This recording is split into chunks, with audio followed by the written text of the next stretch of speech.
Good afternoon. My name is Margaret Schmieder, and I am a senior here at Stuart Country Day School of the Sacred Heart. Welcome. Goal 3 of the Sacred Heart Network states that schools of the Sacred Heart commit themselves to social awareness which impels to action. Stuart is committed to social justice as the school educates its students to reflect on the values of society and to act for justice, prepares and inspires students to be active, informed, and responsible students locally, nationally, and globally, and finally offers a variety of opportunities for direct service and advocacy, and instills a lifelong commitment to service. To date, the young women at Stuart have contributed almost 10,000 hours of service to the community. Not only do Stuart students actively participate in the community, they also embrace diversity and value human rights for everyone. Today we are joined by Sister Helen Prejean, an advocate for social justice for death row inmates.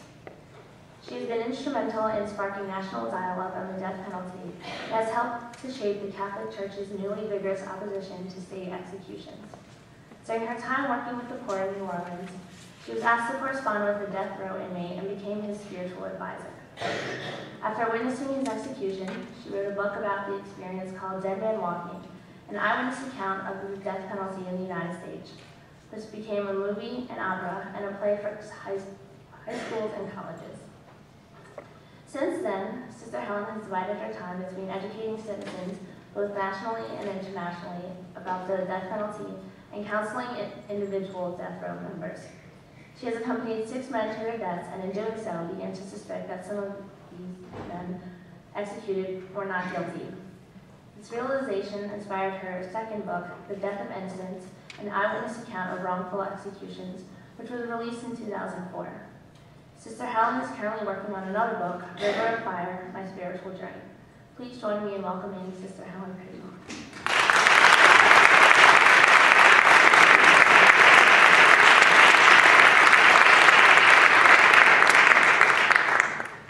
Glad to be here.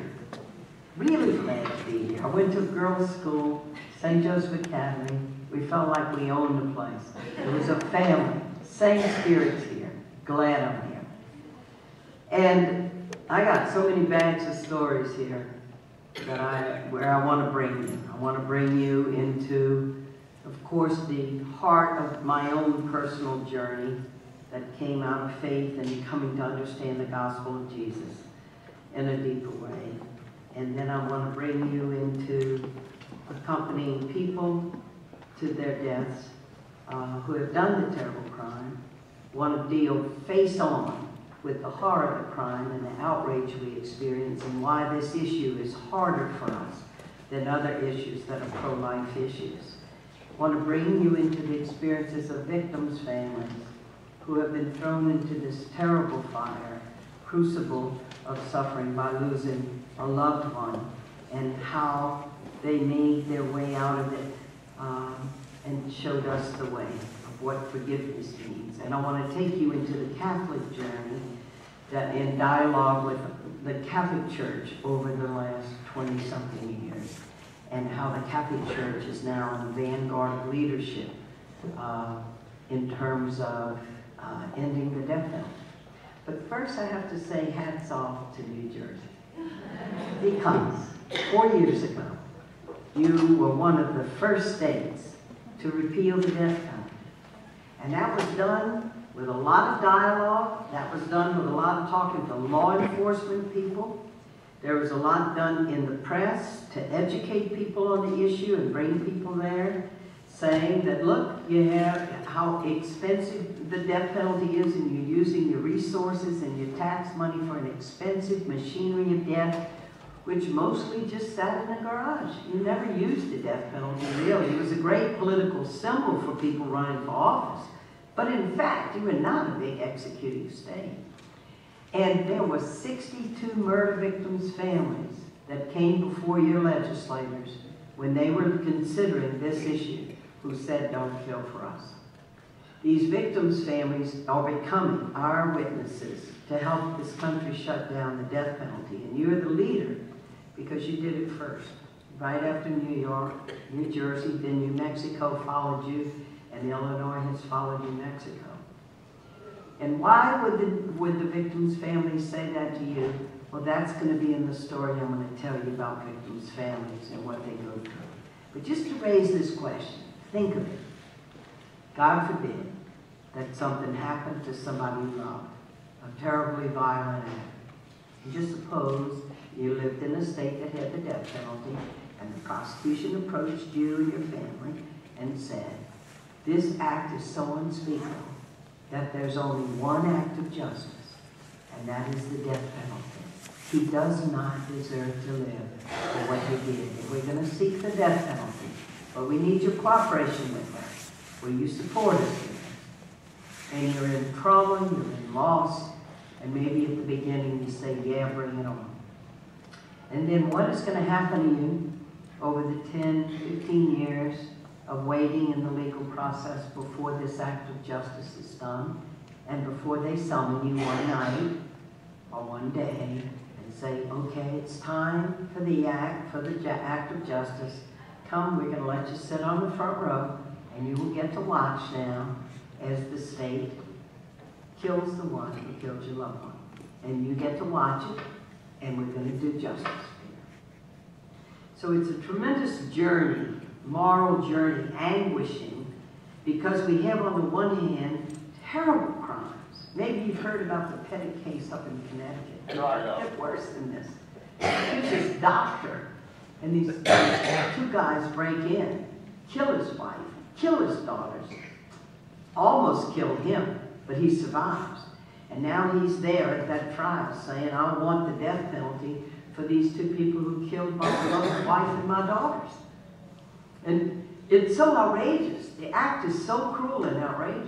There's a part in all of our hearts that just says, that is so unspeakable. He deserves to die. Then there's the other part of our hearts, because we try to follow the gospel of Jesus. We try to follow the one who said, blessed are those. Blessed are the merciful, for you shall obtain mercy. You have heard it said, an eye for an eye, but I say to you, love your enemies. Do good to those who persecute you.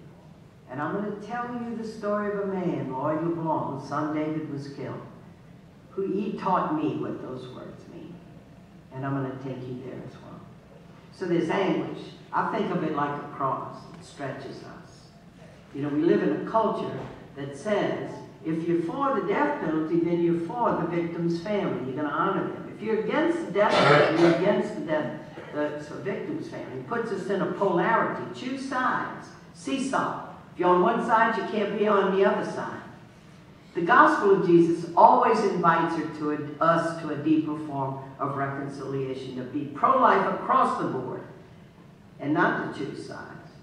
And above all, not to use violence to try to show how pro-life we are. So come with me now. Believe me, when I started out as a Catholic nun teaching 7th and 8th grade at St. Francis Cabrini School, middle hall, like being with a bunch of Alka-Seltzer. I love my kids. I was just thinking about the Beatles, and boy, the Beatles hit New Orleans in the early 60s when I was teaching my 8th grade girls. Oh God, they were all going to see the Beatles and all. And they were beautiful kids, and I love them. I love teaching them. I taught religion and I taught English to boys and to girls. And that'll get you to heaven. I'm trying to teach 8th grade boys grammar. And you're halfway there. But we had a good time. So anyway, I started a teacher, then director of religious ed, then I worked with our novices, of people, young people becoming nuns. And it was a fermentation going on in the community that we sisters need to be more involved directly with poor people and with social justice. Now, girls that go to Stuart hear social justice from the minute you step through the door. The little kindergartners are here. You breathe it. That part of the gospel and living your faith means that you're going to be involved in issues of human rights and big issues in the world. But I didn't come up with that. And when our sisters were debating it, at first I was on the side, more what we call the spiritual side. This other thing was a political side. If you get involved in these justice issues, you know, like just wages or, you know, public housing or the death penalty or all those kind of things. Our solution was you just pray to God for the big problems and then you just practice charity. just be kind to everybody around you. Jesus had said for us to love one another, so you love the people around you. Like in a little tidal pool, you know. I can't deal with those big waves out there in the ocean and starvation in the world and destroying the planet. We're going to leave that up to God. And I'd say things like, well, even Jesus said the poor you'll always have with you. And not about bread alone do people live. As long as they know about God. Kind of like the little girl who wrote this essay. Because I hadn't directly been or lived among directly poor people. I came up in privilege. My daddy was a successful lawyer in Baton Rouge, Louisiana. I went to a private school. Segregation was at its worst. I never questioned that black people couldn't even come into the theaters in Baton Rouge or had to ride the back of the bus. See, culture blinds us. It's just, this is what we do. This is the way we do things here. But never to be mean to individuals. I was never mean. But I also didn't understand systems and how that keeps people down and takes away their dignity. So social justice is new skin for me. It's new muscles and sinews. And so we're in a debate. And so there was this little girl that wrote an essay about the poor family. She said once it was a very poor family. The mother was poor, the father was poor, the children were poor, the butler was poor, the chauffeur was poor, the gardener was poor. Everybody in their family was poor. And when you don't have direct connection, that's the kind of, I could have written the essay.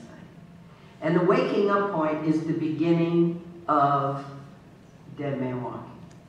I awakened to a deeper level of the gospel of Jesus, meant being on the side of poor people. And that meant leaving the suburbs and moving into the inner city of St. Thomas Housing Project, and living among African American people. I'd only known as our servants when I was growing up. I didn't even know the last name of Ellen that worked in the house with Mama, and Jesse that worked in the yard. And Mom and Daddy were kind, and Daddy helped Jesse get a job at the refinery. He got some property, helped him get a house, but not justice. I never thought about justice. So when I woke up, that the gospel of Jesus, that is integral to following Jesus, as the bishops later put, that justice is a constitutive part of the gospel. It's not a little extra, like when you do the Thanksgiving Day baskets and you do this and you do that and we'll do justice. And some of us will go do the justice thing, like you could be on a committee and some of you go do justice. They say constitutive of the gospel of Jesus, who's going to take the side of people that don't have a voice, people who are undermined, people who are the downtrodden, people who are the despised one in a society. So when I lived at St. Thomas, I got my real education. I got another aspect of formation, spiritual formation.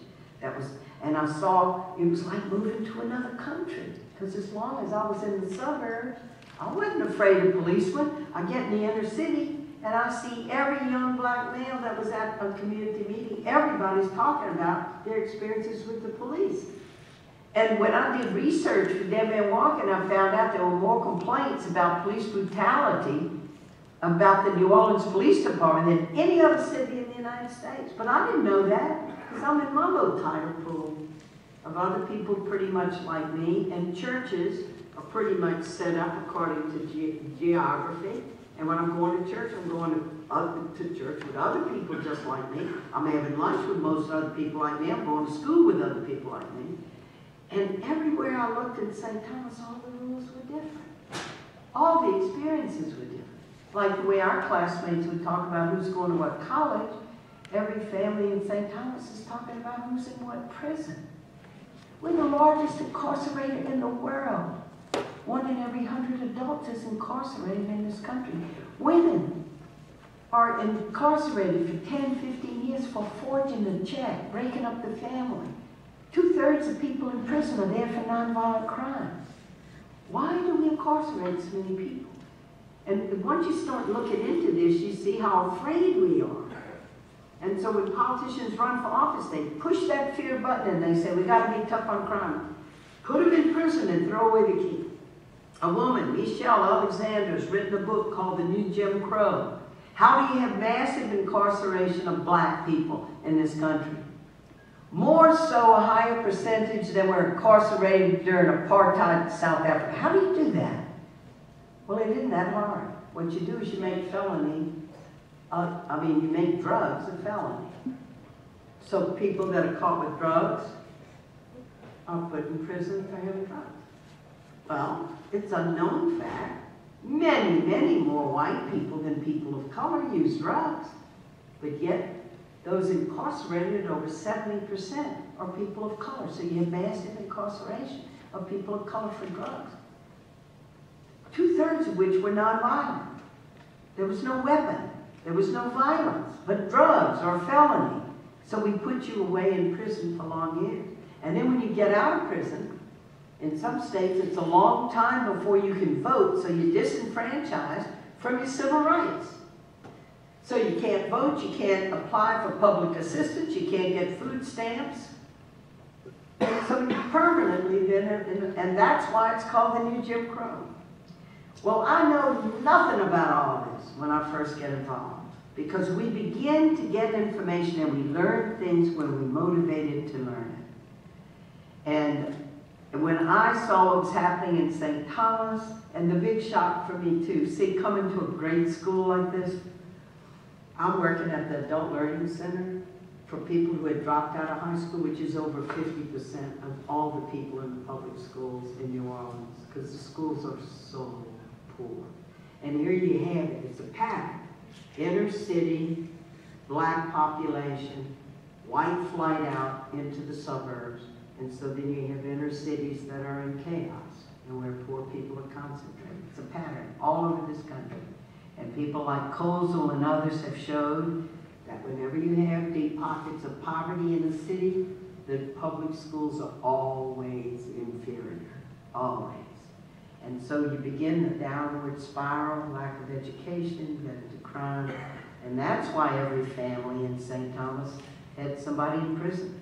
It's no big, you don't have to be, a big sociologist or a top-notch studier of social events to see this happening.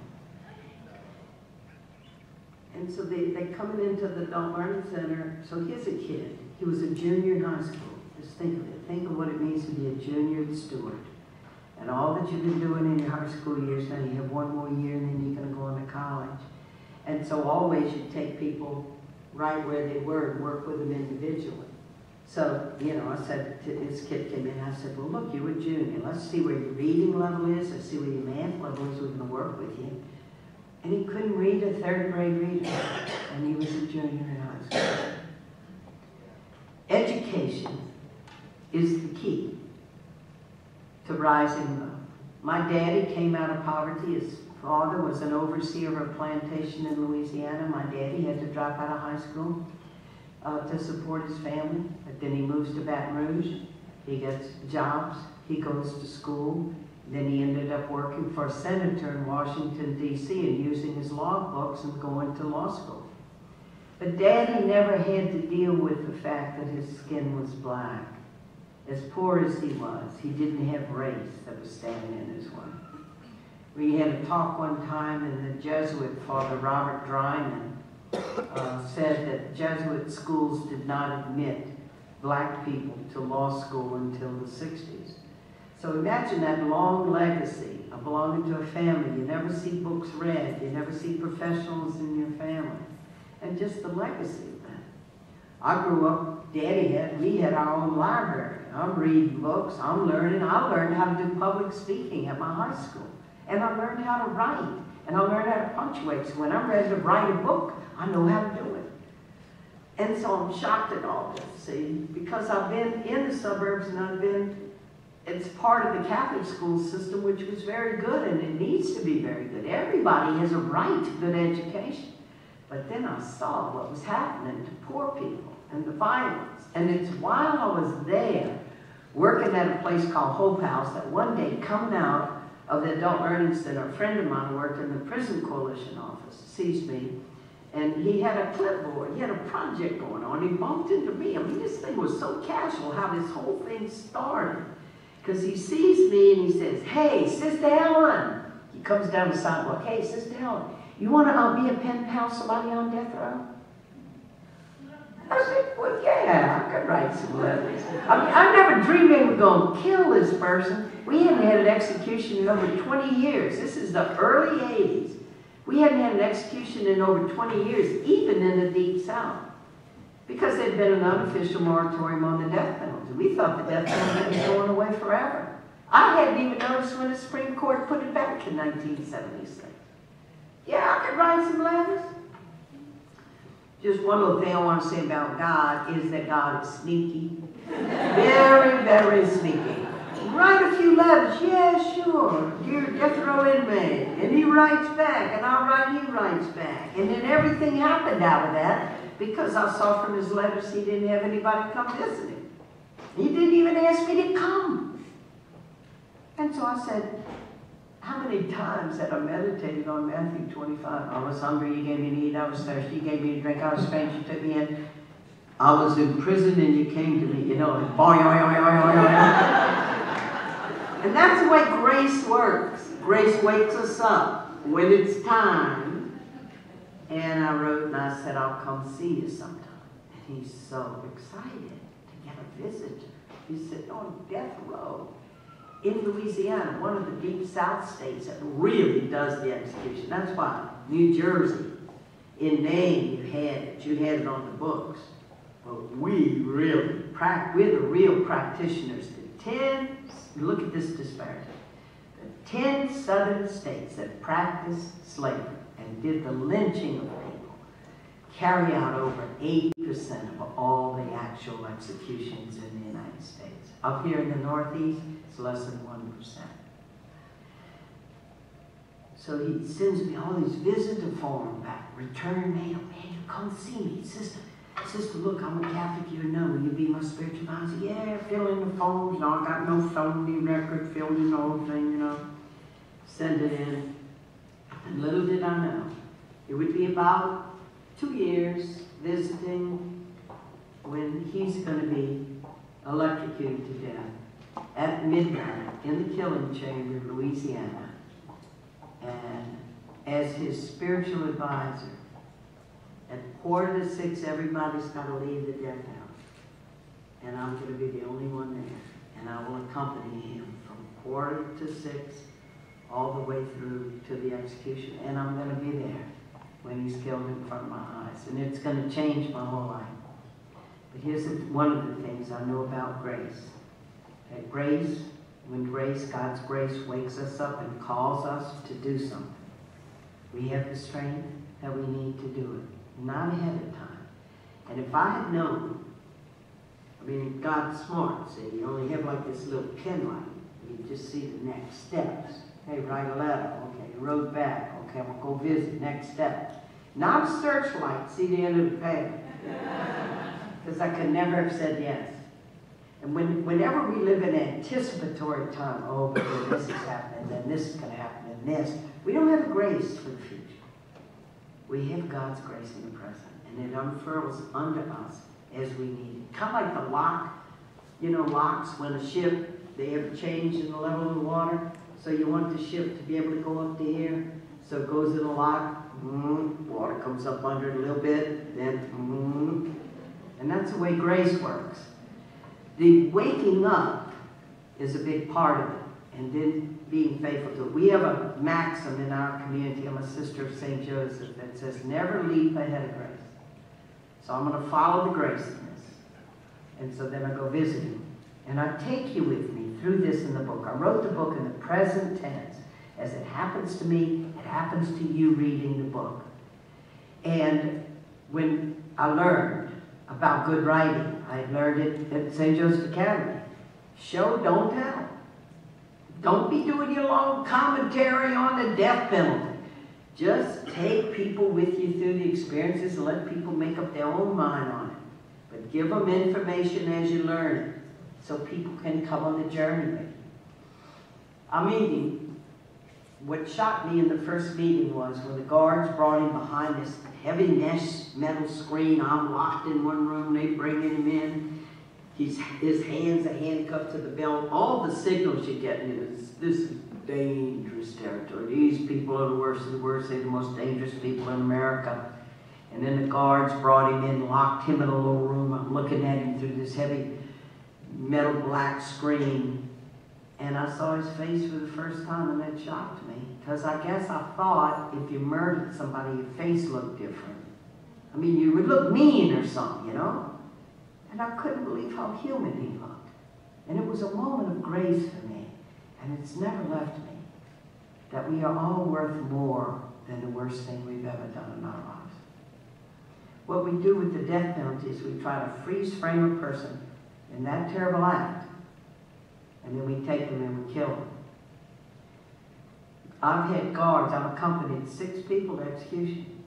In the last hours of waiting in the death house, I have had guards there in the death house come to me, just we're all waiting around, and say to me, "Sister, the man we're killing tonight is a very different person from that young, brash animal that came in here 15 years ago, cursing God and everyone, not respecting anybody.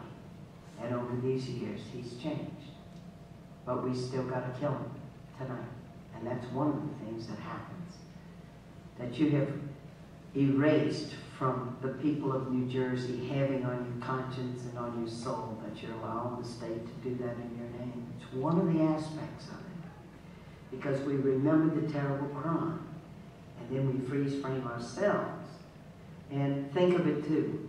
In Dead Man Walking, I tell everybody's story, including the guards who got to do the killing for us. What happens to them? What's it like for them? Your job tonight is to take this man, and it's the law. People want it. Supreme Court has said it's okay. You're not murdering anybody tonight. You're not really even killing anybody tonight. You're just carrying out the law, and somebody's got to do it. It's part of your job tonight. So I begin then this journey. I meet Patrick Sonnier, learn that his brother got 2 life sentences. First legal question: how could you have a murder? And you have one brother that gets death and one brother gets life. I know nothing about the legal system. When Daddy did all that lawyer talk, I let it go. You got to be motivated to want to listen to a lawyer talk about stuff. But I got a question now. Wow, isn't that interesting? One brother gets death, one brother gets life. And the Sonnier case is more complex than this. When you read the book, you'll see what I mean. But in cases where you have 2 co-defendants, 2 people who did a murder and then no other witnesses, did you know that if one of them takes a stand and points to the other one and said, yeah, he did it, the one who's given the testimony gets a reduced sentence for saying it? So when we're going to take death on ourselves, are we going to be able to make the decision of who deserves to die? Here's square one of the process. How do we know we got the truth? How do we know the person's not just doing that to save his skin? Which each of us would consider if we were in that situation. And so it begins for me.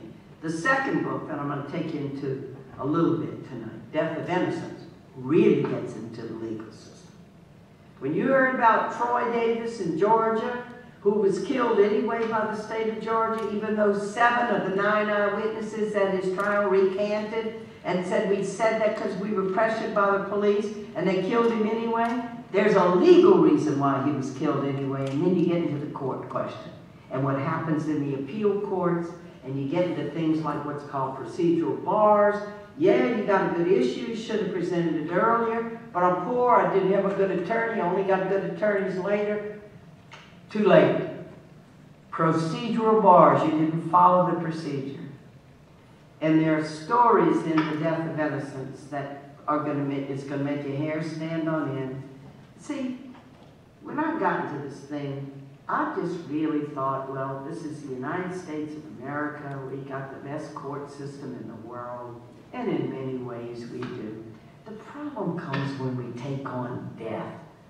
Because with death, we're setting ourselves up to decide that this person can no longer live among us, that we have to kill this person in order for our society to be safe, or to set an example to other people, whatever reasons we give ourselves.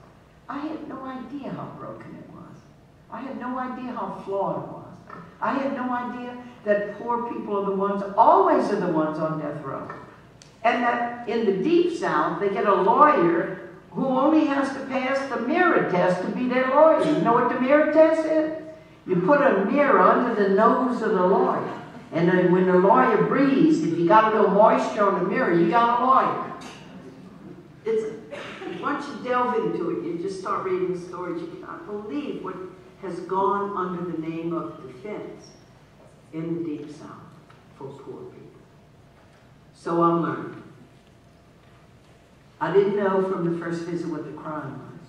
He didn't say what the crime was. But then I think, well, I'd have to trust somebody alive to tell them the worst thing I ever did in my life. So I figured I'd wait. I began to visit both the brothers, Eddie and Patrick Sonnier, but I didn't want to be naive. So I go to the Prison Coalition office. Now this is after several months of getting to know the brothers. I said, can I see the Sonnier file? Yeah, sure. And they pull out all his files. Opened up the one on the top and looked straight to the faces of two beautiful young teenage kids. Their parents had sent their prom picture in. And so there's Loretta Borg in her beautiful evening dress, smiling. There's David LeBlanc in his tux and his luxuriant brown curly hair, his arm around Loretta's waist, a smiling, happy night, and there's the big bold headline, teenagers found murdered. And then I read with horror the story, the two brothers that I'm visiting are the ones who killed those two kids near an abandoned sugarcane field that night. And I'm horrified. And I'm guilty. I feel guilty. As I go, oh, I'm with them. And look, these two kids were killed. These poor parents. This is every parent's worst nightmare.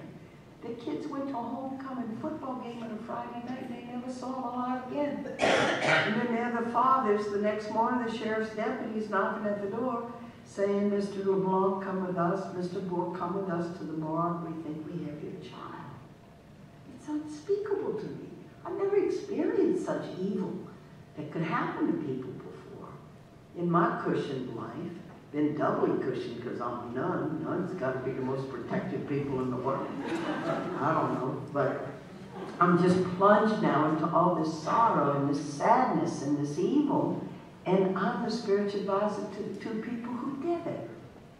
So I'm thinking of parents, see, and everybody was Catholic. The Borgs who lost their daughter, the LeBlancs who lost their son, the two Sonniers, they were Catholic, I'm Catholic. And I remember thinking, we had this little nudge. Holy Spirit nudges us.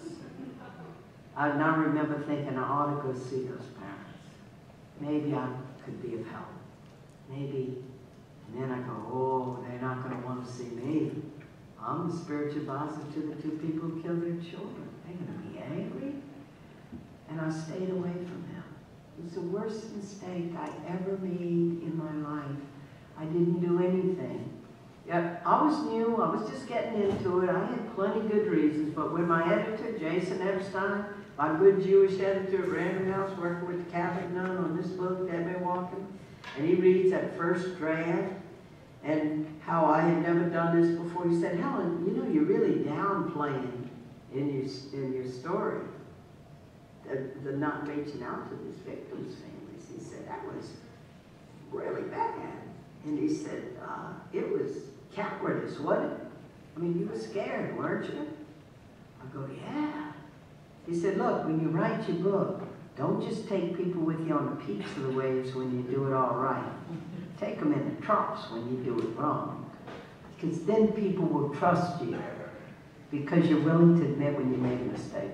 Oh, what a mistake it was. And I met the victims' families at the worst possible time. It couldn't have been more polarized because it was the pardon board hearing 1 week before Pat's execution.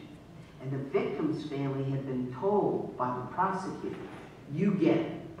Every relative, every friend, you pack that room because there are 5 appointees of the governor that are going to hear this to see if there's any reason for clemency. And you be there.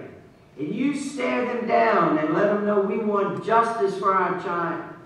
And into that walks me, a lawyer, and a psychiatrist, 3 of us, in that packed room of people to ask the pardon board not to kill Patrick Sonnier. And that's when I met the victim's family.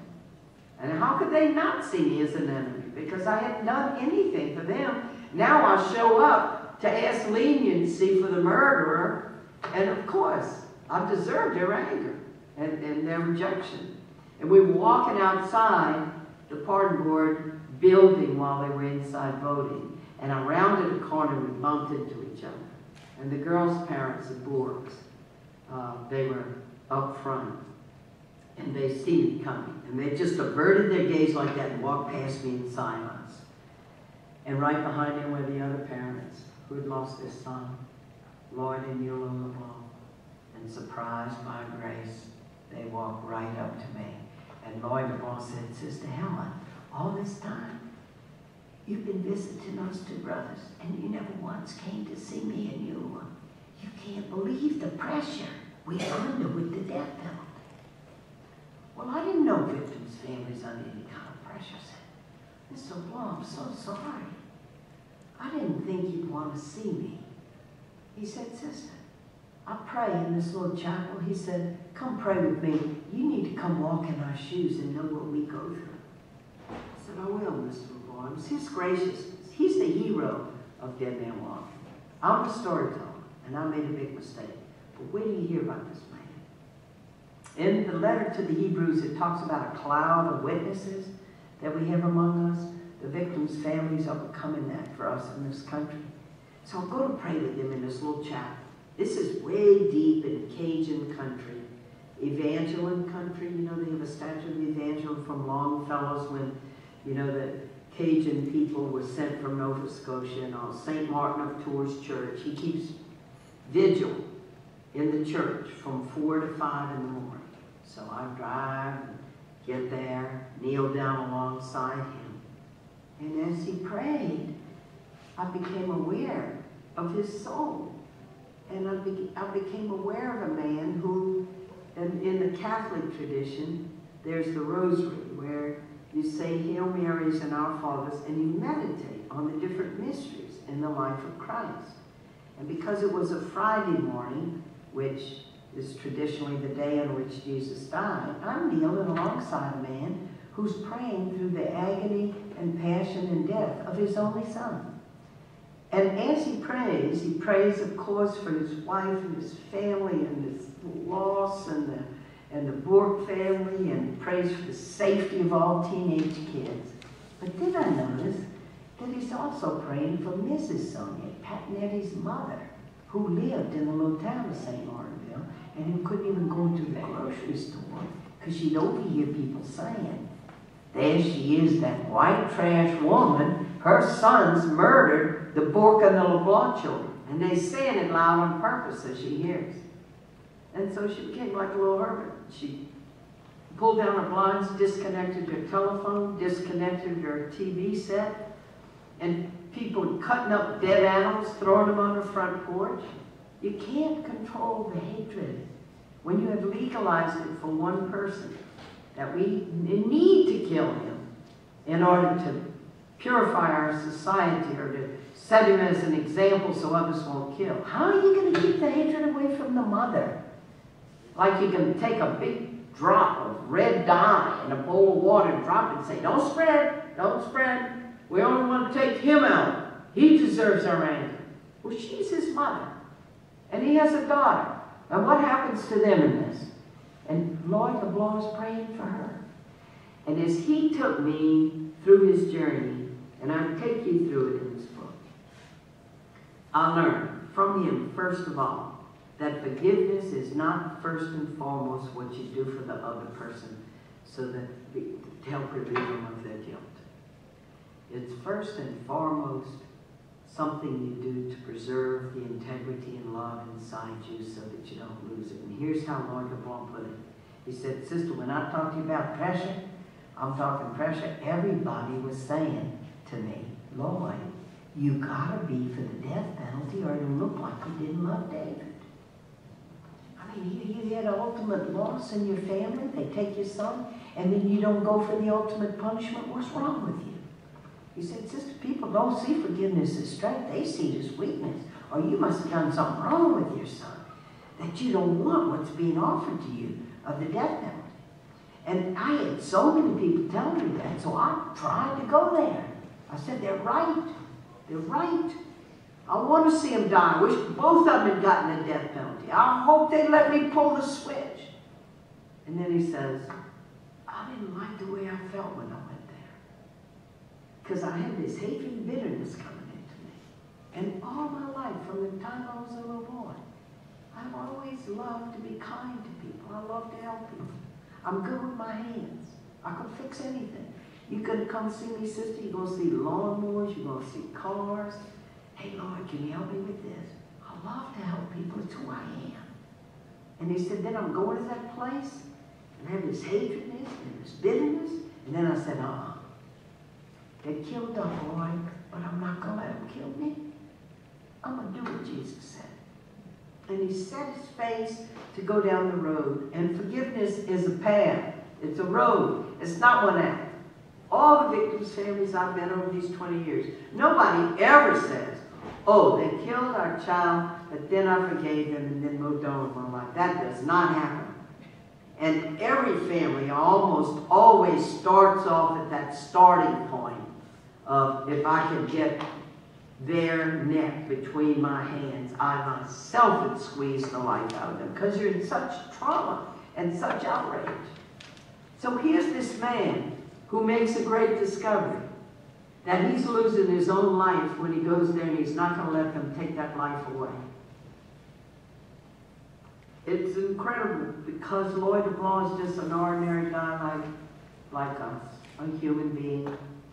Why God tested him in this way, he never figured out, nor can any of us ever. I went to his house. There's the Good Shepherd on the wall, and of course people's faith, as you can imagine. When we started a murder victim support group in New Orleans, it was made up mainly of poor black families. Shirley Carr had 2 sons killed within 6 months of each other. And I remember her saying in the group that night, I took my kids to church. I prayed to God to protect my kids.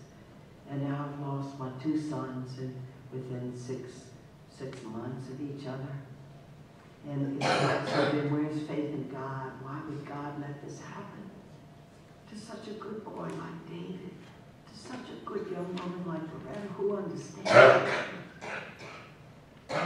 So Lloyd DeBlanc was my first teacher. And in the movie Dead Man Walking, and in the play of Dead Man Walking that Tim Robbins has written for high schools and universities to do, because the only way you're going to get close to this issue is by reading a book, because your imagination will be involved there, and by drama, by art, because you're never going to get close to execution. And that's something that came to me when I walked out of the death chamber after accompanying Patrick to his death. It was the middle of the night. I just watched a man be killed by electrocution in front of my eyes. And I remember I just threw up. I'd never watched this before. And I remember thinking, the people are never going to see this. It's a secret ritual. Even when they brought court cases that we ought to make this public, let the people see what it means for the state to take human life. And they always block it. And they use arguments like, well, it's against their privacy of the one being killed, or it has a coarsening effect upon society to see a killing like this.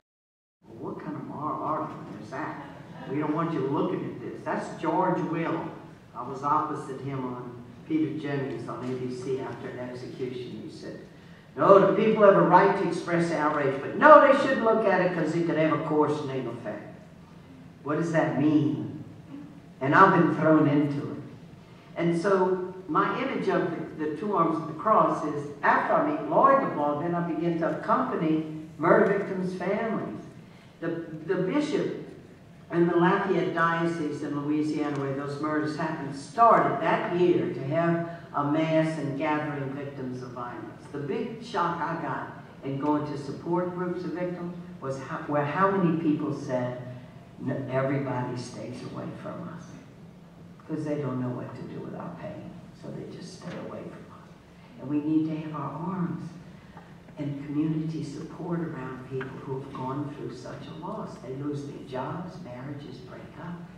They need community support. And so I learned that. And we started this group in New Orleans. And the bishop started saying to me, it just happened in New Orleans 3 days ago, where the Archbishop of New Orleans gathered around. Now they do it every year, gathering victims of violence, and then you give support groups to accompany people down this road so they're not alone. And then I'm on the other side too, because I'm with this man, Patrick Sonnier, and accompany him. And I give his journey, I give his spiritual journey. This is a man who is very remorseful about what happened, that those 2 kids were killed that night. And I can't get into the details of it, but you can read it for yourself.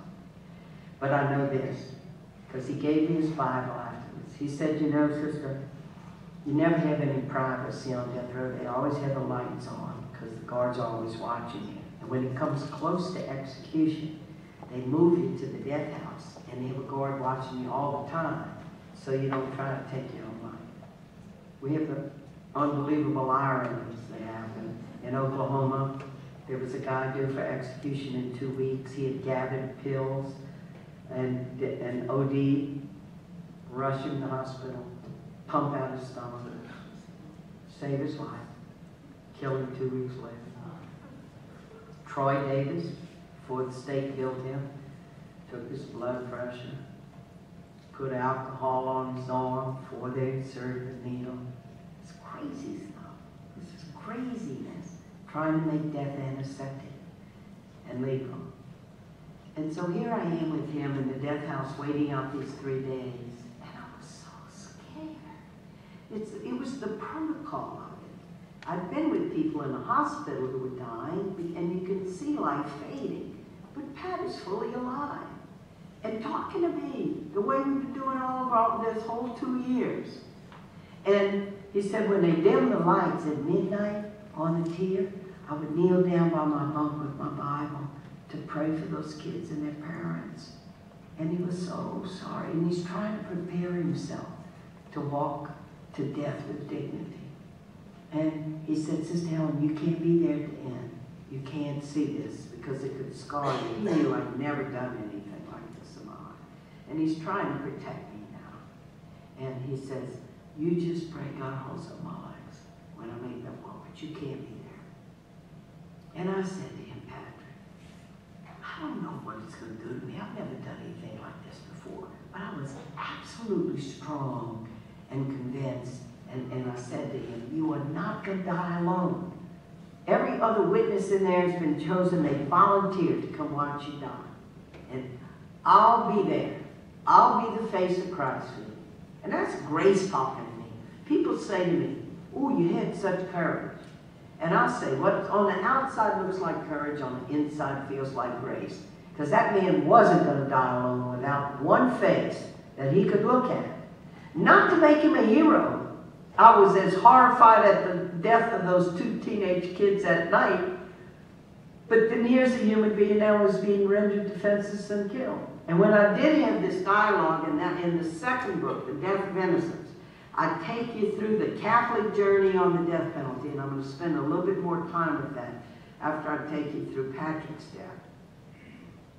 But it's about this thing of the dignity of life. And that's what I said to the Pope. I just said, when I'm walking with a man to execution, and he says, Sister, please pray God holds up my legs. There's no dignity in this death. Do we only stand for the dignity of innocent life?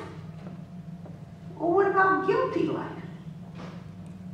Horrified is crime, but then here's a man being taken to his death against his will. And I also said to the Pope, I said, you know, the whole gospel crystallizes at a time like this. What are you for? Are you for hate? You can't call this an act of love. We're taking you out and killing you tonight. Are you for hate or are you for love? Are you for vengeance? You're going to legalize it. You kill, we kill you. Or are you for compassion? Was the gospel of Jesus about compassion? Even for people to recognize their human rights, that they should not be tortured and killed. That's born in compassion because we see a connection with human beings.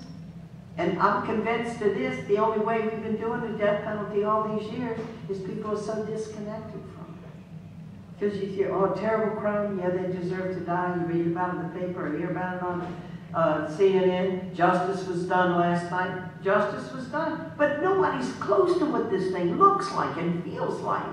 Not to mention what happens to the guards who have to do it.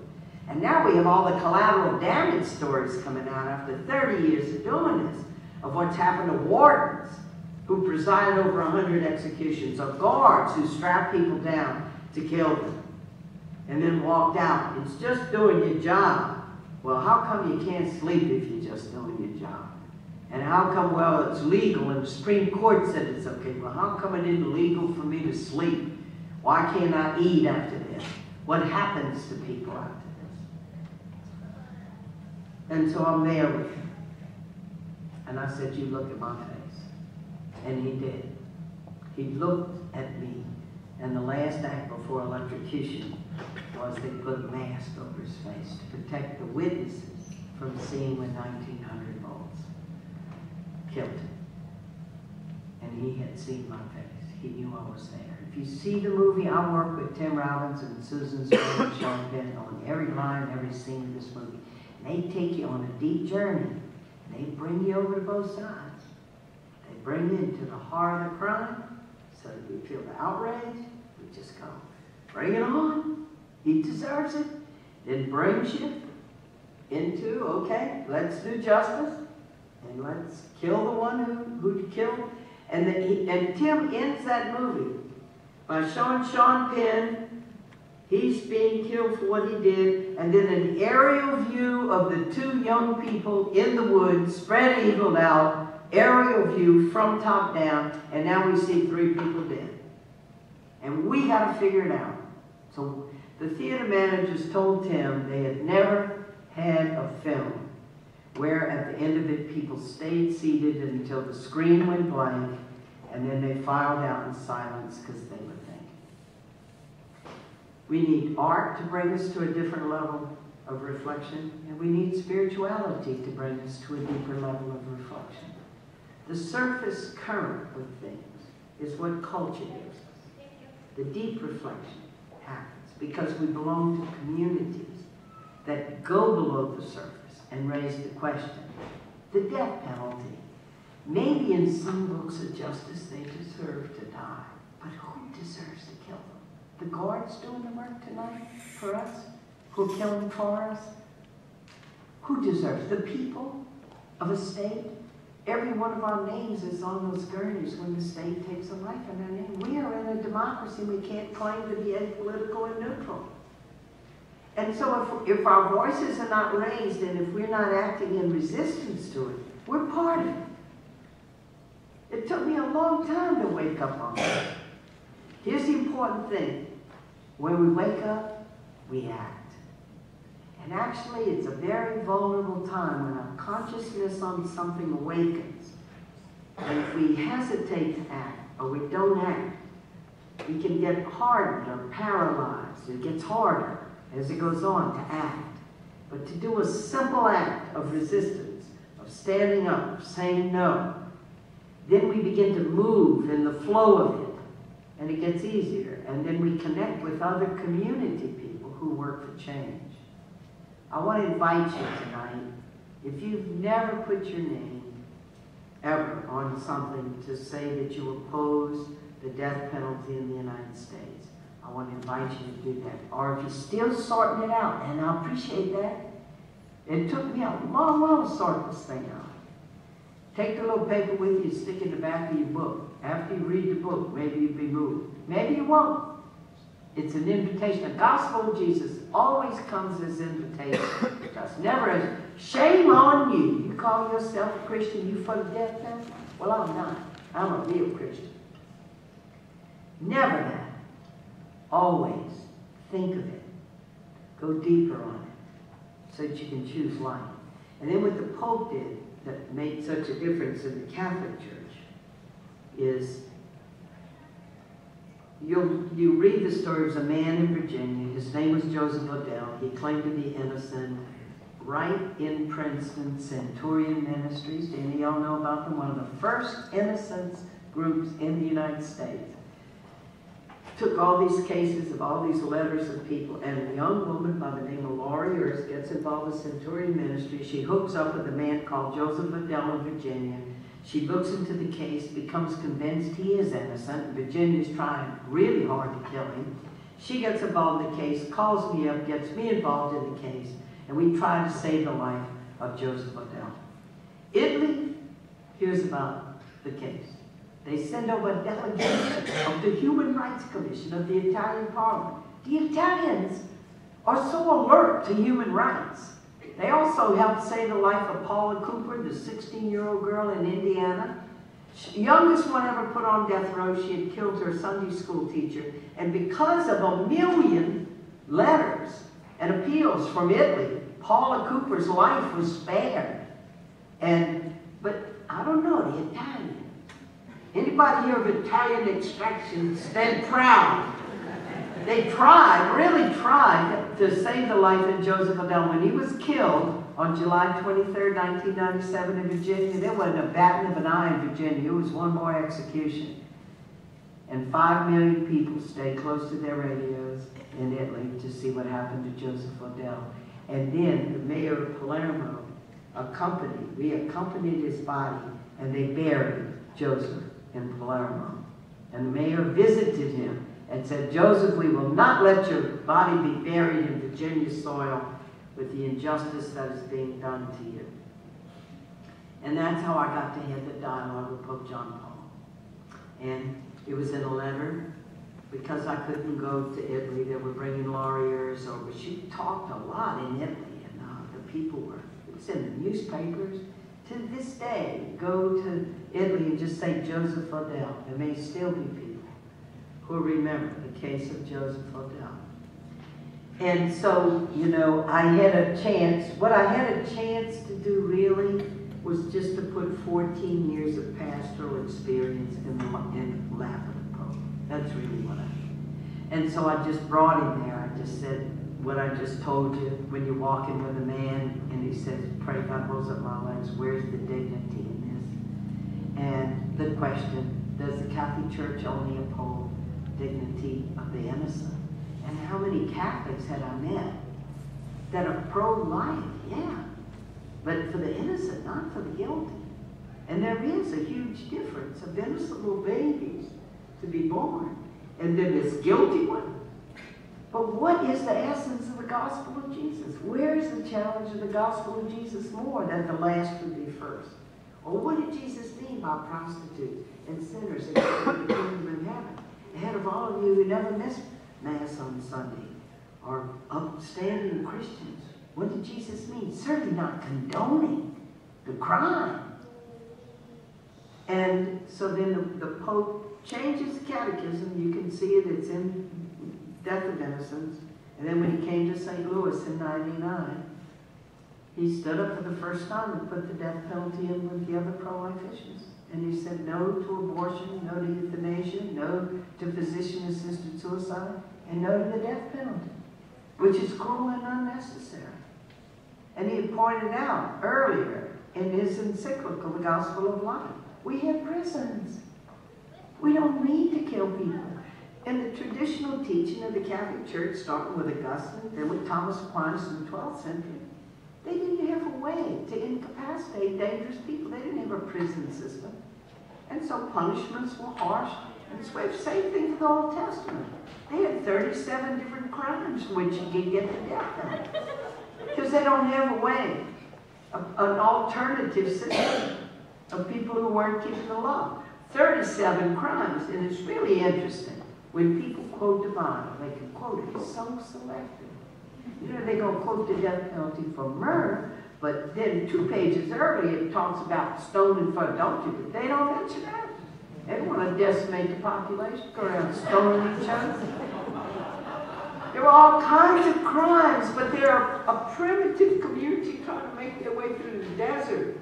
They can't have a little prison cart rolling it across the sand, death row. That's crazy. We have prisons. We have a way, and the Pope brings that out beautifully in his own encyclical, The Gospel of Life. So we don't need to take life anymore.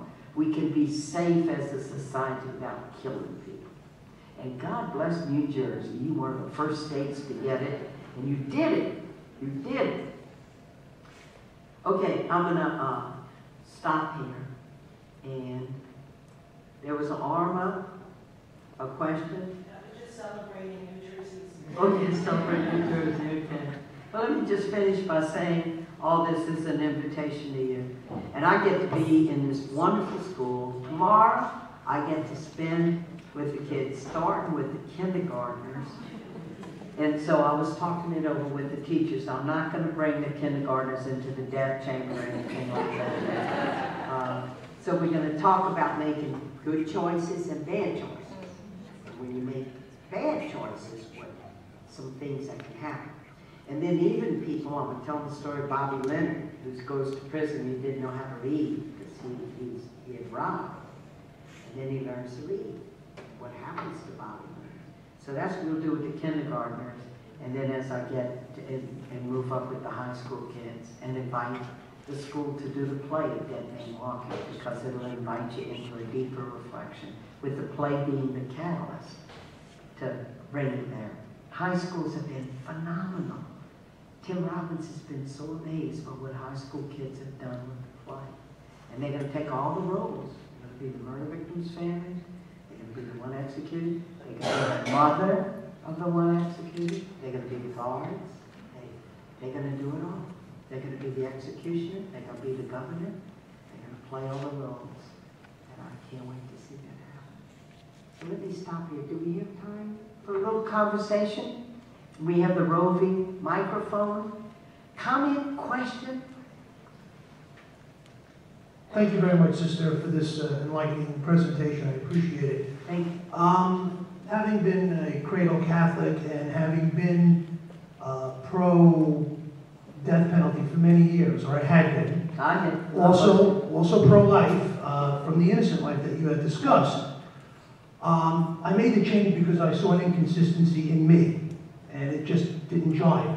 But yet, most of this country, if you survey, most are inconsistent. They're either pro-choice and anti-death penalty, or pro-life and for the death penalty.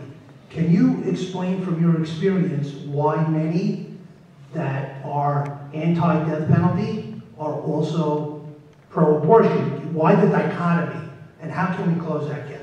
Yeah, I don't know that I can completely explain that, because I don't know that I fully know why that happens exactly.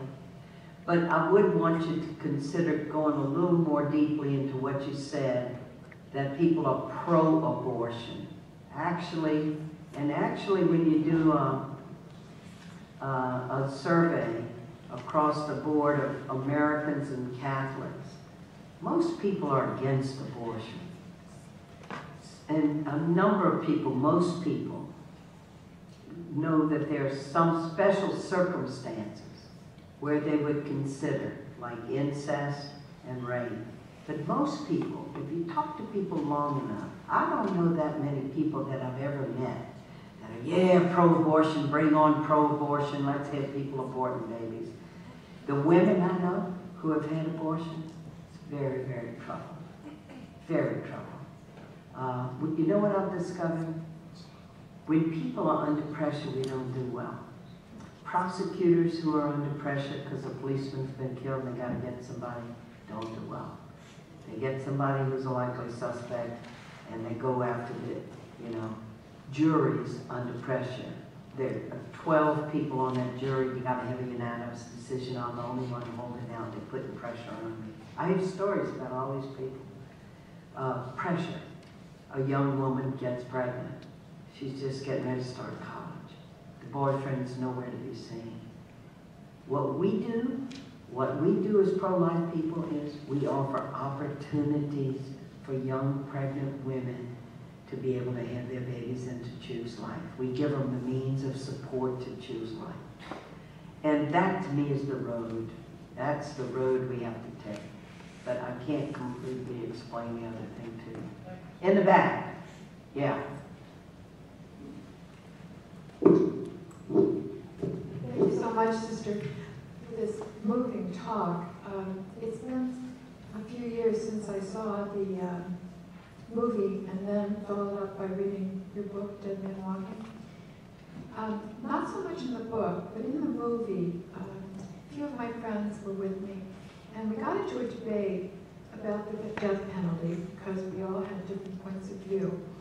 And I thought that I had always been against the death penalty. It just was never a question in my mind. Came with my faith, came with where I was born, came with my life experience. I don't know, I never questioned it until I saw the movie. Yeah.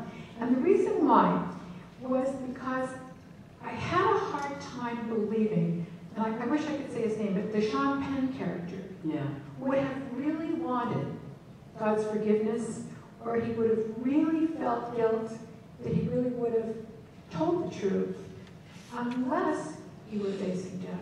And that's what I wanted to ask you. Yeah. If he had had the death penalty hanging over him to the last moment, this is your last chance to say I'm sorry, would he have come along to the same point? Great question. And I don't think that this means you have to be against. Okay, but let me answer the question. But it's really about that's a great question. And I just want to let you know, the film A Dead Man Walking, it got an Academy Award in the United States, as you know. And then it was brought over to Germany for the Berlin movie, what they call it, the Golden Bear. Yeah. Anyway, it was in there with the other movies, and there was a press con, and there was a buzz all around the film festival about Dead Man Walking. So Tim, I'm up with Tim, and there's all the press from all over the world, and that was the first question out of the box. Mr. Robbins, is there a kind of theology in your film, actually, that if this guy had gotten a life without parole, he probably never would have come to the point of acknowledging, being remorseful, asking forgiveness. Death helped him come up under the crucible of death. He came to that, and he never would have come to it otherwise. First thing Tim Robbins said to him was, he said, "You really don't know, do you, that if this man had been in prison the rest of his life and had time to reflect on what he had done, that he would not have come to that? Was it death that made him come to that? Or was it the fact that for the first time in his life, he found love?" And I just want to say, in Dead Man Walking, my second person I was with who was executed had the identity in himself of being an outlaw. He had been on the street since he was a young boy, and he said, and he gave the tough part in the Matthew Poncelet character, who's a composite of Robert Lee Willie II and Patrick Sonnier. Patrick Sonnier was very remorseful. Robert Lee Willie was tough. And he said, "Electric chair don't bother me, man. Because if your identity is to be an outlaw, you got to out-tough them." And I only knew him for 2 months. I was amazed the way he was talking about even the victim's family. Like, they want to see me. They say they'll inject me themselves. He said, "Well, I got a thing or two to say to them." I'm horrified. I'm going, oh my God, this man is going to be executed. He's going to be cursing out the victim's family. And I mean, it was just so much to deal with and so little time because he had never developed. And remorse has nothing to do with whether or not you're going to be killed. Remorse comes out of, I leave the ego behind, and what's going to happen to me, and I feel your pain, and I say to you, I'm sorry. So there was a lot to navigate with Robert Lee Willie. And I learned that death itself doesn't make people feel remorse. It doesn't. But talking to him and just helping him to see that when he did say to me, the real Robert Willie, of what he had done and that he was sorry, and when he said, "Well, I hope my death gives them peace," I said to him, "Robert, you are a son of God." because that was the first loving thing he said. I hope my death gives him peace. There was nothing in it for him or him trying to out tough. But he actually walked to the electric chair with this little bounce in his step, and he winked at me from the electric chair. He did say to the family, I hope my death gives you peace. But he out toughed them to the end. It's not death that changes the human heart. It's love. That's a hard thing. I do want to tell you that, yes, I will get to your question. I just want to say that the books, Dead Men Walking and Death Innocence, you can get both of them for $25. And I want you to know that those funds go directly into our Sisters of St. Joseph Ministry Against the Death Penalty, where we work to educate and awaken this country. And we also work with the U.S. Catholic bishops in the Catholic Mobilizer Network to educate Catholics in the pews. Just know that when you get the books, that's what you're supporting. We have books signed by Susan Sarandon in Need, obviously a fundraising book, for $100. And we've run out of them, but if you wish to have one, just sign up for that, because all that helps the ministry. Okay, let's see the question here. And I'll sign books for you till the cows come home. I know y'all don't have cows in New Jersey. Yes? I'm one of the people who is against the death penalty, and we worked and passed that in New Jersey. Yes. What I'd like to know is when the Catholic Church is going to come out against war. Against war? Yeah, war. Well, you see the connection, don't you? If the death penalty means what we have to do is kill the enemy. And that's a microcosm of what you do in war. Then in war, we got to kill the enemy. So now we're under war of terrorism. So we got Osama bin Laden, we got Wally, we're knocking them off. Will it ever end? Now we got drones going in and killing people. Will it ever end? How many enemies do you have to kill to win? Is not the essence of what we have to look at.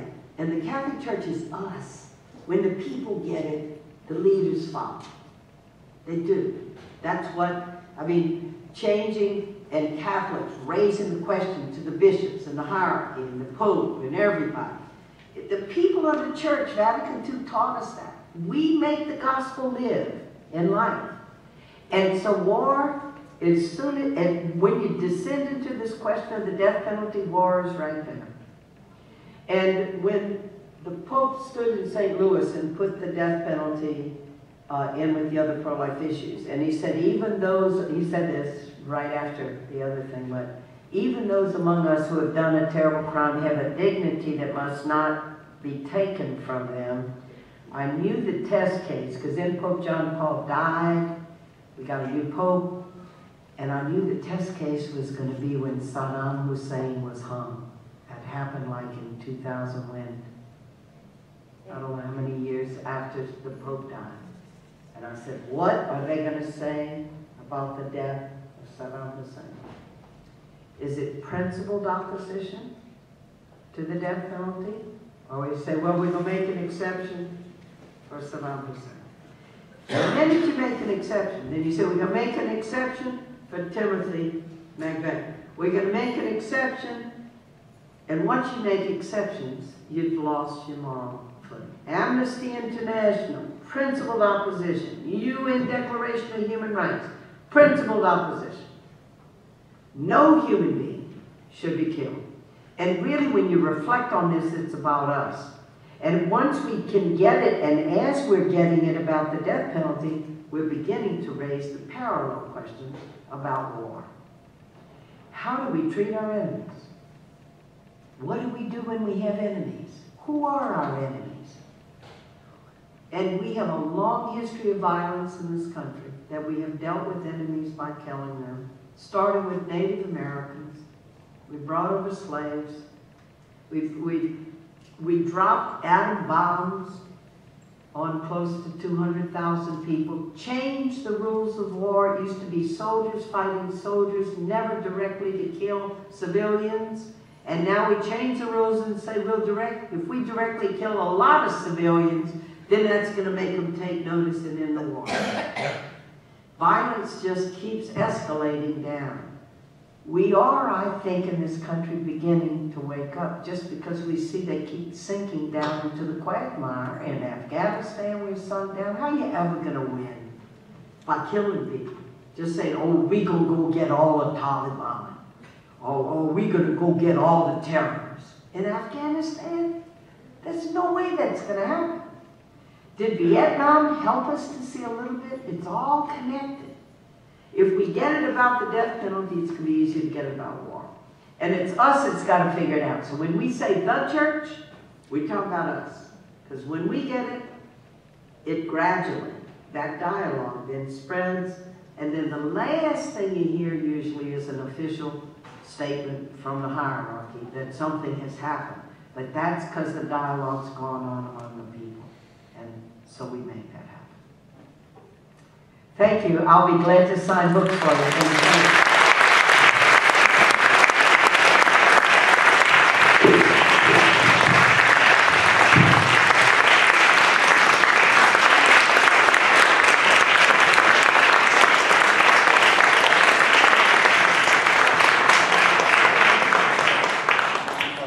Sister Prejean will be signing books in the front of Cour Una, but the books are available for purchase out in the front hall. Thank you for joining us this evening.